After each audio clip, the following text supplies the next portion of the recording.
Tuhan firman-Mu ajaib, kekal meski gunung menghilang. Tiada huruf yang gagal, tak terpatahkan sia-sia. Hidup seperti-Mu ya Allah, lebih dari emas. Aku bersaksi kitab-Mu, kitab yang suci. Mendengarkan firman-Mu, hibur hati yang luka. Terangilah langkahku kemanapun ku pergi. Biarkanlah firman-Mu berkuasa atasku. Ubahkanku, bebaskanku, ku mau menyenangkan-Mu. Tuhan firman-Mu ajaib, kekal meski dunia. Ubah dan bebaskan aku, mau menyenangkan-Mu. Selamat datang para pemirsa terkasih, saya menyambut Anda sekalian dimanapun Anda berada dalam episode terbaru program studi harian kita, Semua Kitab Suci. Melalui acara ini, kami mengupas semua isi kitab di dalam Alkitab, mulai dari kitab Kejadian hingga kitab Wahyu. Dengan kasih karunia Allah, jika Anda mengikuti acara ini, kami akan menayangkan studi tentang semua kitab dalam waktu 5 tahun. Kami menayangkan seluruh studi dari kitab Kejadian hingga Wahyu, kitab demi kitab, pasal demi pasal. Studi kita sudah sampai pada kitab Keluaran, pasal 5 dan 6. Jika Anda ingin menonton episode-episode sebelumnya, silakan kunjungi website kami semuakitabsuci.com. Anda juga bisa mengirimkan pertanyaan Anda via email ke info@semuakitabsuci.com. Kita telah sampai pada pasal 5 dan 6, saya mengajak Anda untuk membuka Alkitab Anda dan ikut menyimak program ini. Sekarang izinkan saya menyambut tamu kehormatan di studio, hamba Tuhan Yosef Riyad. Selamat datang Saudara Yosef. Selamat datang Saudara Riyad. Juga para hadirin di studio, selamat datang. Saudara Yosef, pasal 5 dan 6 membahas berbagai persiapan yang Tuhan kepada Musa sehingga Musa bisa membawa umatnya keluar dari tanah Mesir. Ya. Izinkan saya membaca beberapa ayat pasal 5 dan 6 Silakan. dan akan memberikan pertanyaan. Silakan. Kemudian Musa dan Harun pergi menghadap Firaun lalu berkata kepadanya, "Beginilah firman Tuhan Allah Israel. Biarkanlah umatku pergi mengadakan perayaan bagiku di padang gurun." Tetapi Firaun berkata, "Siapakah Tuhan itu yang harus kudengarkan firman-Nya untuk membiarkan orang Israel pergi? Tidak kenal aku Tuhan itu dan tidak akan aku membiarkan orang Israel pergi." Lalu kata mereka, "Allah orang Ibrani telah menemui kami. Izinkanlah kiranya kami pergi ke padang gurun 3 hari perjalanan jauhnya untuk mempersembahkan korban supaya jangan nanti mendatangkan kepada kami penyakit sampar dan pedang." Tetapi Raja Mesir berkata kepada mereka, "Musa dan Harun, mengapakah kamu bawa-bawa bangsa ini melalaikan pekerjaannya? Pergilah melakukan pekerjaanmu. Lihat, sekarang telah terlalu banyak bangsamu di negeri ini. Masakan kamu hendak menghentikan mereka dari kerja paksanya?" Musa dan Harun pergi kepada Firaun dan menyampaikan kepada Firaun mengenai panggilan Tuhan. Tetapi Firaun menunjukkan reaksi yang buruk dan kejam. Jelaskan kepada kami tentang pertemuan ini. Firaun menjawab, "Siapakah Tuhan itu yang harus kedengarkan firman-Nya untuk membiarkan orang Israel pergi? Tidak kenal aku Tuhan itu dan tidak juga aku akan membiarkan mereka pergi." Dalam pasal 1 kita melihat seorang Firaun yang tidak mengenal Yusuf. Ternyata Firaun yang tidak hanya tidak mengenal Yusuf yang wajar saja terjadi, tapi bahkan tidak mengenal Tuhan. Firaun berkata, siapakah Tuhan itu yang harus kedengar firman-Nya untuk membiarkan orang Israel pergi? Artinya dia tidak mengenal Tuhan dan tidak akan mentaatinya. Jika kita membaca dalam 2 Tesalonika pasal 1, dinyatakan bahwa Tuhan akan datang dalam api yang menyala dan mengadakan pembalasan terhadap mereka yang tidak mengenal Allah dan tidak mentaati Injil Yesus Tuhan kita. Jadi Firaun ini adalah contohnya, ia tidak mengenal atau mentaati Allah. Tapi ketika kita membaca beberapa pasal yang berikutnya, Firaun akan mengenal Tuhan. Manusia jahat ini akan berkata, "Tuhan itu benar dan bangsaku jahat." Ia mengakui dengan lidahnya sendiri bahwa ia jahat dan Tuhan itu benar.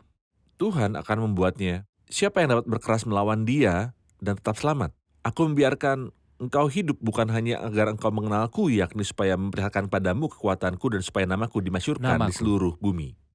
Iya, ayat pertama menyatakan, kemudian Musa dan Harun pergi menghadap Firaun lalu berkata, "Beginilah firman Tuhan, biarkanlah umatku pergi untuk mengadakan perayaan bagiku di padang gurun." Apa tujuan dari keluarnya umat Allah dari Mesir? Ada 3 rangkaian tujuan. Pertama dalam pasal 3 dinyatakan, mempersembahkan korban kepada Tuhan, inilah hal yang tertinggi dari apa yang akan dia lakukan bangsa Israel ketika mereka menghadap Tuhan. Mereka akan persembahkan korban pada Tuhan. Hal kedua dinyatakan dalam pasal 4, berlutut dan sujud menyembah. Jadi Tuhan ingin umat yang mempersembahkan korban dan ingin umat yang sujud menyembahnya. Hal yang ketiga, seperti yang disebutkan dalam pasal 5 ini, bahwa umatnya akan pergi mengadakan perayaan. Seolah hubungan kita dengan Tuhan termasuk dalam berlutut di hadapan Tuhan digambarkan oleh pengorbanan. Pelayanan pada Tuhan digambarkan oleh penyembahan. Dan sukacita dalam Tuhan diwakili oleh perayaan. Baik, saya melihat tindakan ini terus berulang sampai hari ini. Gereja Tuhan diundang untuk menyembah. Ya. Tapi ada beberapa pemerintahan yang mempersulit umat Allah dan menghalangi penyembahan. Mereka mempersulit umat Allah, mereka mempersulit gereja Tuhan di dunia. Tuhan mengulangi panggilan yang sama kepada umatnya dan para penguasa. Biarkan umatku pergi sujud menyembah kepadaku. Bagaimana jika pemerintah, presiden, dan pemilik otoritas terus mempersulit gerejanya Tuhan? Apa yang menanti mereka? Baik. Sejarah kuno, sejarah secara umum, dan sejarah gereja bersepakat bahwa orang yang menolak pekerjaan Allah membahayakan dirinya sendiri. Tuhan bertanya kepada Saul dari Tarsus, "Mengapa engkau menganiaya aku? Sukar bagimu menendang ke galah rangsang." Orang yang menghalangi umat Allah untuk beribadah dengan bebas seperti lebah yang mendengung untuk menghancurkan sarangnya. Seperti menghancurkan bebatuan. Menghancurkan bebatuan. Terima kasih. Ayat 6, pada hari itu juga Firaun memerintahkan kepada pengerah-pengerah bangsa itu dan kepada mandor-mandor mereka sendiri, tidak boleh lagi bagi kamu memberikan jerami kepada bangsa itu untuk membuat batu bata seperti yang sebelumnya. Biarlah mereka sendiri yang pergi mengumpulkan jerami. Tetapi jumlah batu bata yang harus dibuat mereka sampai sekarang, bebankanlah itu juga kepada mereka. Dan jangan menguranginya, karena mereka pemalas. Itulah sebabnya mereka berteriak-teriak, izinkanlah kami pergi mempersembahkan korban kepada Allah. Pekerjaan orang ini harus diperberat sehingga mereka terikat pada pekerjaannya dan jangan memperdulikan perkataan dusta. Itu benar. Kekejaman Firaun dan kelicikan iblis di belakang Firaun membuat umat Allah bekerja lebih keras sehingga mereka tidak berpikir untuk berkorban kepada Tuhan. Apa yang bisa kita pelajari? Mungkin pendusta terbesar dalam sejarah adalah Firaun. Karena ia menyatakan kalau firman Tuhan adalah suatu dusta. Firaun adalah gambaran iblis karena ia mewakili iblis dalam kisah ini. Iblis adalah bapa segala dusta. Ini yang Kristus katakan mengenainya dalam Injil Yohanes 8. Apabila ia berkata dusta, ia berkata atas kehendaknya sendiri, sebab ia adalah pendusta dan bapa segala dusta. Kristus dalam pasal yang sama dalam Injil Yohanes 8 memberitahu orang-orang Yahudi, tetapi karena aku mengatakan kebenaran padamu, kamu tidak percaya padaku. Artinya jika Yesus berkata dusta, mereka justru akan mempercayainya. Hingga saat ini manusia siap untuk mempercayai dusta dan penipuan. Tapi ketika Allah mengatakan yang sebenarnya, manusia tidak mau percaya. Ini disebabkan virus yang dimasukkan iblis ke dalam darah manusia. Sehingga kita mengira bahwa Allah berdusta. Ini terjadi dalam kitab pertama dari Alkitab, kitab Kejadian pasal 3. Kamu takkan mati. Siapa yang memberitahumu? Apakah Anda percaya segalanya Anda takkan mati? Tentu saja tidak ada yang bisa menyangkal mengenai kematian, tapi kini mereka menyangkal mengenai adanya penghakiman. Jadi iblis tidak akan berhenti berdusta sampai napas terakhirnya, seperti halnya Firaun dalam gambar 3 dimensi mengenai musuh yang tidak pernah menyerah. Ya, benar. Firaun biasanya memberikan jerami. Sekarang ia menolak memberikannya. Hal utama yang bisa diberikan kepada mereka adalah jerami. Sekarang seolah mereka berkata, tidak, pergilah cari jeramimu sendiri. Apa yang bisa kita pelajari di sini? Jika Anda membandingkan Firaun dan mandornya dengan Yusuf, Yusuf berikan gandum kepada orang Mesir. Sedangkan Firaun memberikan jerami untuk orang Israel. Apakah sangkut paut jerami dengan gandum? Demikianlah firman Dengan Tuhan. gandum. Bukankah firmanku seperti api? Demikianlah firman Tuhan dan seperti palu yang menghancurkan bukit batu. Jadi Yusuf memberikan gandum yang membuat kenyang. Tapi Firaun tidak memberikan orang Israel gandum, melainkan jerami untuk ternak. Pada bagian ini kita lihat bahwa jerami pun tidak bisa dikumpulkan untuk mereka. Mereka harus pergi ke ladang dan membawa jerami mereka sendiri. Jika mereka tidak mampu menyelesaikannya, mereka akan dipukul sampai menyelesaikannya. Jadi itu sangat kasar dan tidak rasional. Inilah iblis dan mereka yang berjalan dalam langkahnya. Betapa bersyukurnya kita bahwa Tuhan menyelamatkan kita. Seperti yang kita baca dalam surat Kolose. Ia telah melepaskan kita dari kuasa kegelapan dan memindahkan kita ke suatu tempat yang sama sekali berbeda dalam kerajaan anak yang kasih. Di dalam Dia kita memiliki penebusan kita, yaitu pengampunan atas dosa. Karena jauh dari Kristus, kehadiran Tuhan dan Alkitab, maka hanya akan ada jerami. Benar. Hanya gandum yang membantu orang untuk bertumbuh dan membuat kenyang. Iya. Itu bisa ditemukan dengan hubungan bersekutu dengan Kristus dan membaca Alkitab. Tepat sekali. Jauh dari lingkungan yang suci ini, maka hanya akan ada jerami. Kelaparan akan terus berlanjut dan mengalami kelaparan abadi di neraka. Benar. Kita rehat sejenak dan kembali untuk menjawab pertanyaan hadirin.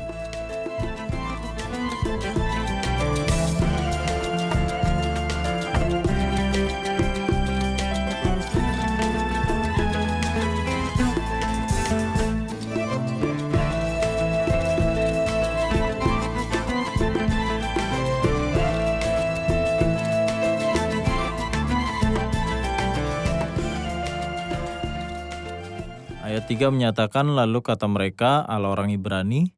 Mengapa para imam menggunakan gambaran orang Ibrani? Silakan. Yang menarik perhatian saya, lalu kata mereka, Allah orang Ibrani telah menemui kami. Ini merupakan sesuatu yang tidak pernah dikatakan tentang ilah di Mesir. Anda harus pergi ke ilah-ilah ini, tapi mereka tidak bergerak. Mereka yang mempunyai kaki, tapi tidak bisa bergerak. Benar. Tapi Allah orang Ibrani telah menemui kami. Ia berbicara pada kami, ia berkata kepada kami, ia turun untuk menyelamatkan kami. Luar biasa. Mengapa orang Ibrani? Saya kira ini dianggap sebagai penyebab orang Israel berasal dari Eber, kakek buyut Abraham, atau Abraham sendiri yang telah menyeberang dari seberang sungai. Mereka seolah ingin menyatakan bahwa Allah telah memanggil orang-orang ini untuk suatu panggilan suci. Bukan untuk menjadi budak Firaun, tapi untuk menjadi hamba Tuhan. Allah orang Ibrani telah menemui kami, itulah mengapa kita ingin pergi juga untuk berkorban pada Allah ini untuk menyembahnya dan mengadakan perayaan untuknya. Saya kira apa yang dimaksud dengan Allah orang Ibrani di sini adalah Allah yang memiliki hak milik penuh atas kita. Anda tidak berhak atas orang-orang ini. Baik. Ayat 19. Ada reaksi dari mandur-mandur Israel. Mereka marah pada Musa dan Harun. Kita membaca, maka mengertilah para mandur Israel bahwa mereka ada dalam keadaan susah karena dikatakan kepada mereka, kamu tidak boleh mengurangi jumlah batu bata. Berjumpalah mereka dengan Musa dan Harun. Lalu berkata, kiranya Tuhan memperhatikan perbuatanmu dan menghukumkan kamu. Karena kamu telah membusukkan nama kami kepada Firaun dan hamba-hambanya. Dan dengan demikian, kamu telah memberikan pisau kepada mereka untuk membunuh kami. Pastinya reaksi dari mandur-mandur Israel itu membuat Musa sedih. Siapa yang akan menolong bangsa Israel kemudian? Apakah jalan hamba Tuhan selalu disambut dengan hangat? Saya rasa tidak. Di sini kita memiliki salah satu hamba Tuhan terbaik dalam sejarah umat manusia.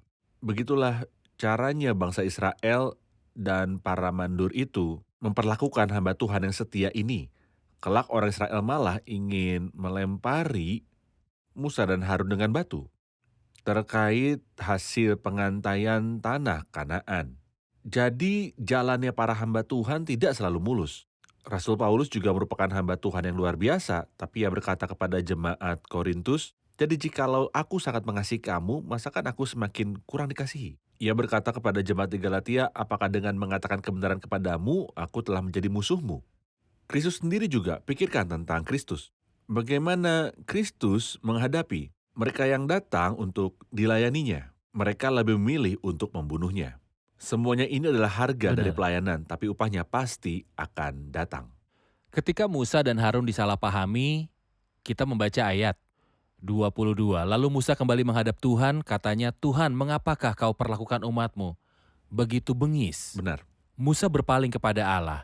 Apa yang harus dilakukan seorang hamba Tuhan ketika ia disalahpahami dan disalah mengerti? Benar.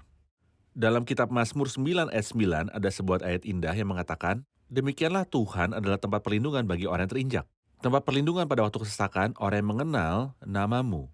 Percaya kepadamu sebab tidak kau tanggalkan orang yang mencari engkau ya Tuhan. Jadi hal terbaik yang bisa dilakukan seorang hamba Tuhan yang jalannya tidak mulus adalah pergi menghadap Tuhan pada saat-saat sulit. Mazmur 102 adalah doa seorang sengsara yang pada waktu ia lemah lesu mencurahkan pengaduannya ke hadapan Tuhan. Jadi mereka salah paham terhadap Musa. Apa yang dilakukan Musa? Ia berpaling kepada Allah.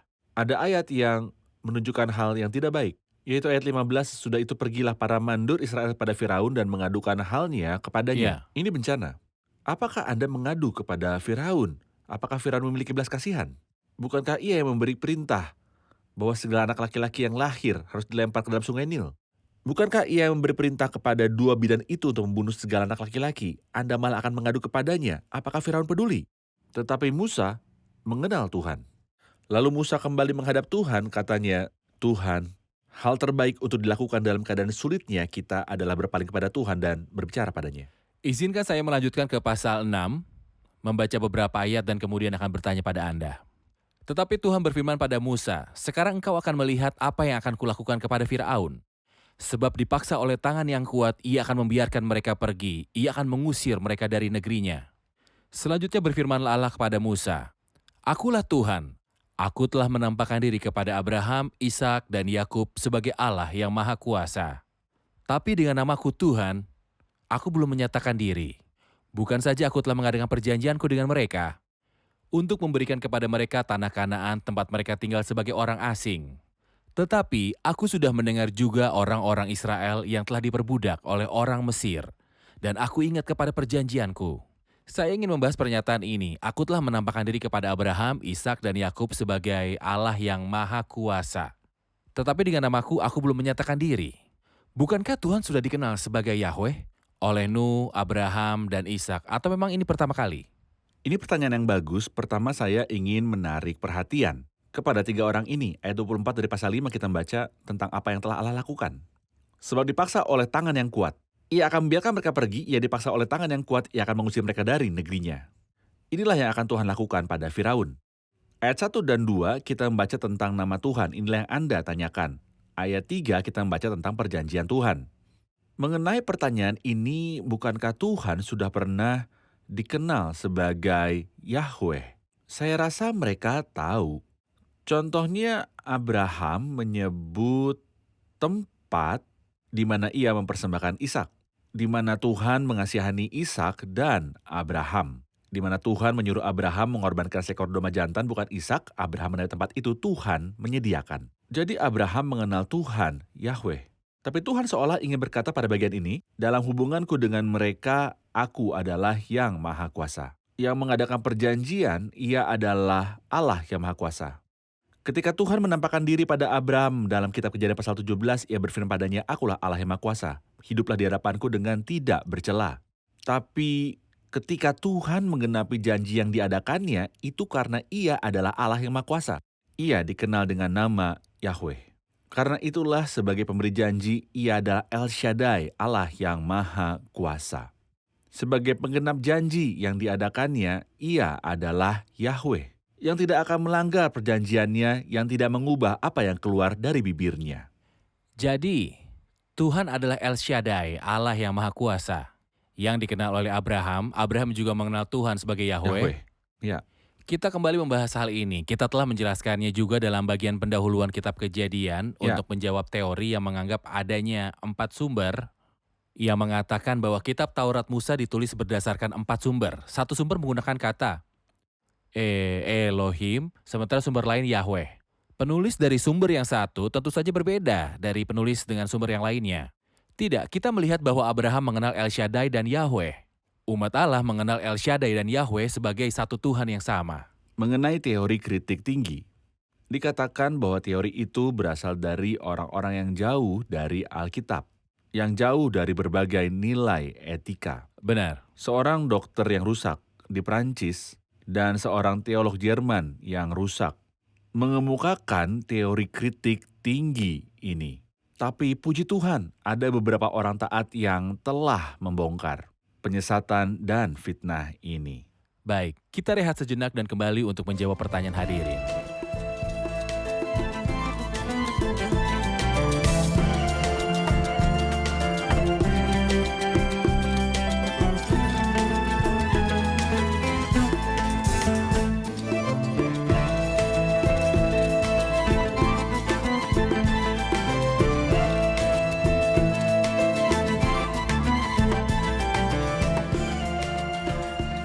Ayat 4, Tetapi aku sudah mendengar juga orang-orang Israel yang telah diperbudak oleh Mesir, dan aku ingat pada perjanjianku. Apakah Allah lupa janjinya? Aku ingat perjanjianku. Apakah Allah melupakan perjanjiannya? Sama sekali tidak pernah muncul pernyataan dalam Alkitab bahwa Allah lupa. Ini tidak mungkin.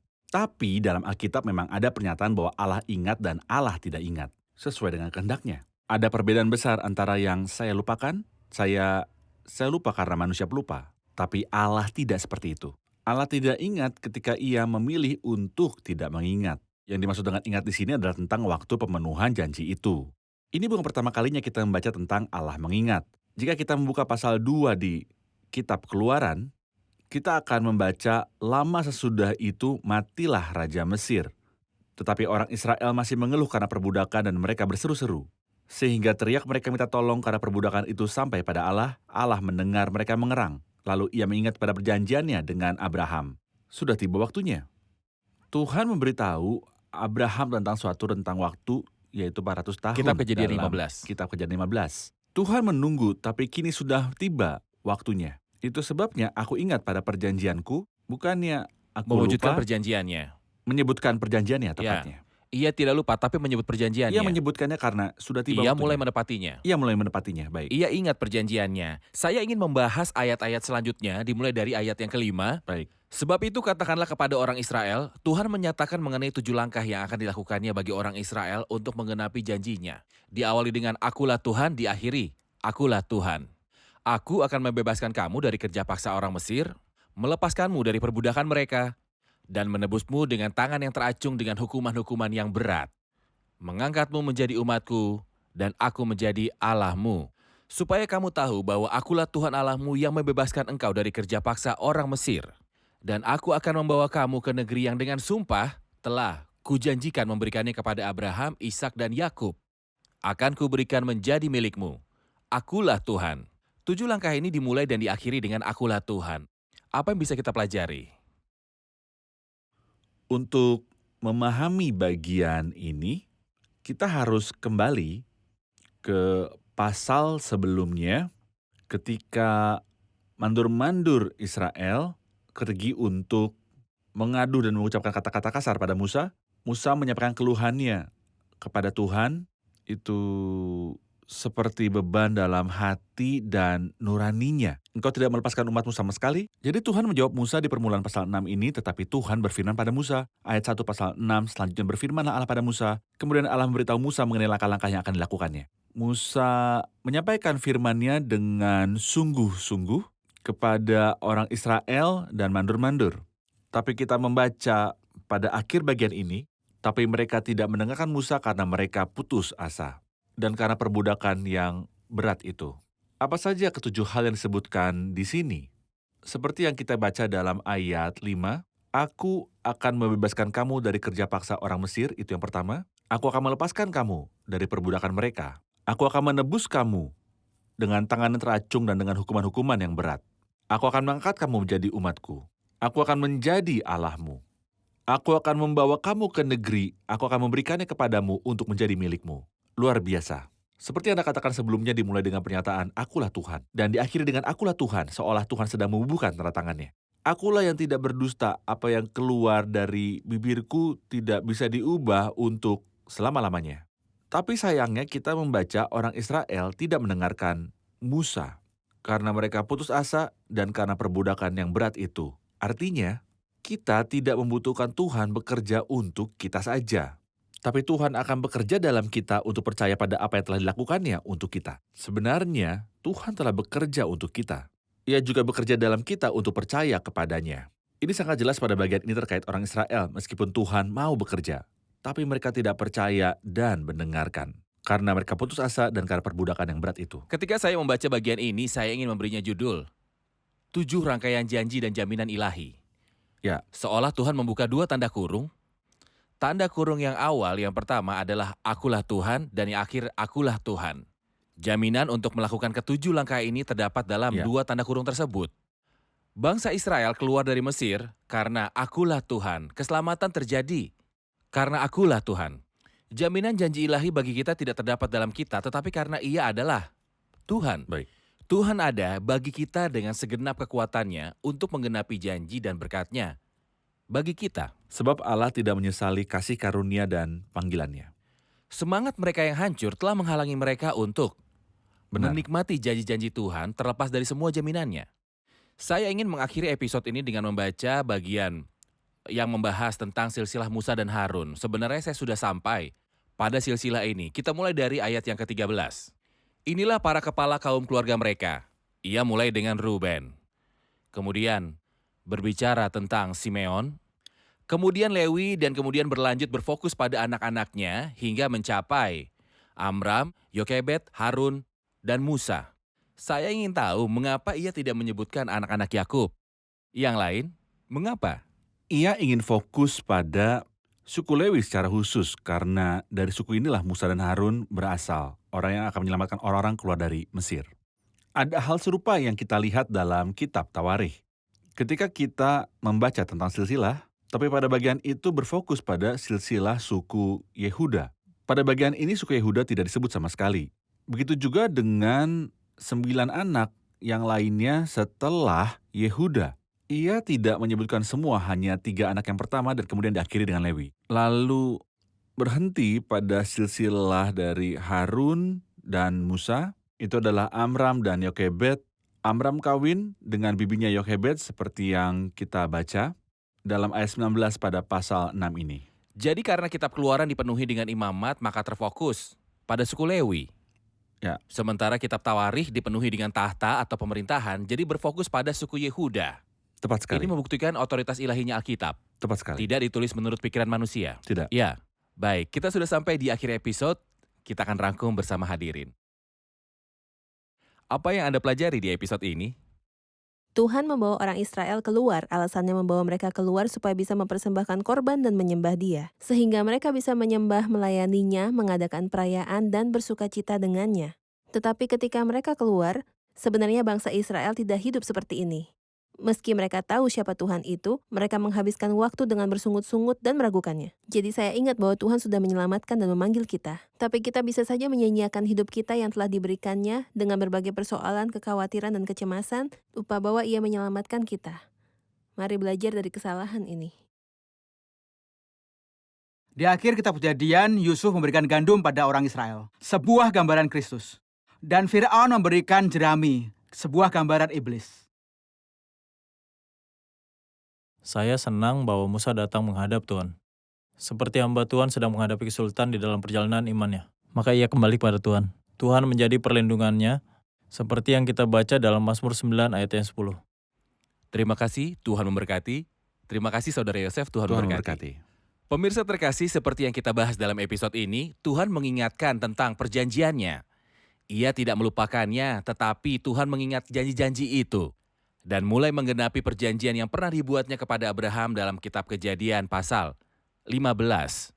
Ketika Tuhan menggenapi perjanjiannya, tidak ada kuasa yang dapat menghentikannya selamanya. Ia menambahkan jaminan di hadapan Musa dan berkata, "Akulah Tuhan." Pemirsa terkasih, kehadiran Tuhan dalam peristiwa itu membawa kepastian dalam hati kita. Arahkan mata Anda bukan pada potensi, kehebatan, atau kegagalan Anda. Arahkan mata Anda kepada Tuhan, karena Ia adalah Allah yang Maha Kuasa. Ia berjanji dan mengenapi karena Ia Maha Kuasa. Pemirsa terkasih, sampai jumpa di episode selanjutnya. Tuhan menyertai.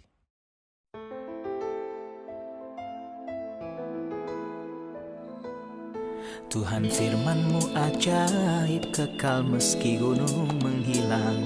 Tiada huruf yang gagal, tak terpatahkan siasat. Hidup seperti-Mu ya Allah, lebih dari emas. Aku bersaksi kitab-Mu, kitab yang suci. Mendengarkan firman-Mu, hibur hati yang luka. Terangilah langkahku, kemanapun ku pergi.